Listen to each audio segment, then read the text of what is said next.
Assalamualaikum warahmatullahi wabarakatuh. Nama saya Muhammad Gafrin Rianto dari Prodi Hukum Ekonomi Syariah. Di sini saya akan mempresentasikan tentang sejarah peradaban Islam. Berangkat dari pengertian sejarah, peradaban Islam adalah terjemahan dari kata Arab al-Hadarah al-Islamiyah. Kata Arab ini sering juga diterjemahkan ke dalam bahasa Indonesia dengan kebudayaan Islam. Kebudayaan dalam bahasa Arab adalah al-Thaqafah di Indonesia, sebagaimana juga di Arab dan Barat. Masih banyak orang yang mensinonimkan dua kata kebudayaan dan peradaban. Kebudayaan adalah bentuk ungkapan tentang semangat mendalam suatu masyarakat, sedangkan manifestasi kemajuan mekanis dan teknologis lebih berkaitan dengan peradaban.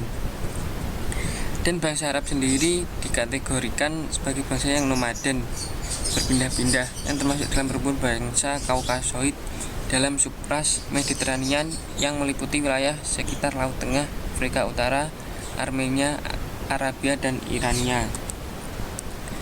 Bangsa Arab menurut para ahli dibagi menjadi tiga, yaitu Arab Aribah, Arab Muta'aribah, Arab Musta'aribah atau Adnaniyah. Dalam definisi peradaban, yang dimaksud ini yakni Islam yang diwahyukan kepada Nabi Muhammad SAW, yang telah membawa bangsa Arab yang semula terbelakang, bodoh, tidak terkenal, dan diabaikan oleh bangsa-bangsa lain menjadi bangsa yang maju dan cepat membanggakan dunia. Bangsa Arab termasuk bangsa yang banyak memeluk agama. Di antaranya adalah ada agama paganisme, yaitu penyembahan terhadap berhala atau patung. Agama ini paling banyak pengikutnya di Jazirah Arab. Agama lain yang dianut adalah monoteisme, yaitu agama Hanif yang dibawa oleh Nabi Ibrahim. Pengikut agama ini tidak banyak, bahkan ketika Islam datang dibawa oleh Nabi Muhammad, mereka juga tidak segera iman pada Allah Subhanahu wa Ta'ala. Penduduk Jazirah Arab juga ada yang memeluk agama Syafi'ah, yaitu agama yang menyembah binatang, yang menurut mereka punya kekuatan. Tetapi ada juga yang memeluk agama Masehi, agama Majusi, Nasrani yang dibawa oleh orang Persia. Sejak zaman Rasulullah SAW, kebudayaan Islam berkembang terus-menerus sejalan dengan perkembangan pemikiran dan meluasnya kekuatan politik dan daerah penganut Islam.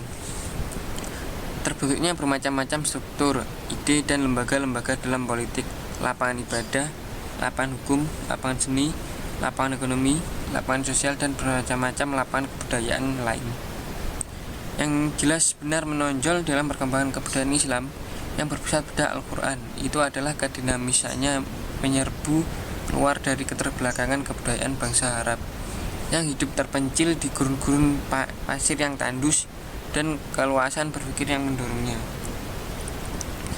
Yang menarik dalam perkembangan kebudayaan Islam dari abad ke-7 sampai ke-13 adalah bagaimana kebudayaan dan agama yang berasal dari bangsa Arab di gurun pasir yang miskin dan terpencil dengan pimpinan Nabi Muhammad SAW dan khalifah-khalifah Rasyidin dan khalifah raja-raja yang disebut pertama kali dari kebudayaan saat itu adalah ilmu. Persoalan dalam sejarah sebagai peristiwa adalah peristiwa yang benar-benar terjadi, seperti turunnya wahyu kepada Nabi Muhammad SAW, hijrah Nabi, dan lain-lain. Persoalan objektif dan subjektif sejarah. Subjektivitas sejarah terjadi karena 4 faktor, yaitu sikap sebelah pribadi atau personal bias, prasangka kelompok atau grup prejudice, teori interpretasi sejarah yang berlainan, dan filsafat yang berlainan. Historiografi dan periodisasi peradaban Islam. Sejarah Islam adalah bagian dari ilmu pengetahuan agama Islam dan tidak boleh dipandang terpisah dari ilmu pengetahuan agama Islam. Oleh karena itu, dalam menulis sejarah Islam harus mempunyai pengetahuan tentang cabang-cabang ilmu pengetahuan agama Islam seperti Al-Quran, As-Sunnah, Fikih, Tauhid, Tarik, Tasri. Menurut para sejarawan, perkembangan historiografi Islam terbagi menjadi 4 periode. Ya, sekian dari saya. Assalamualaikum warahmatullahi wabarakatuh.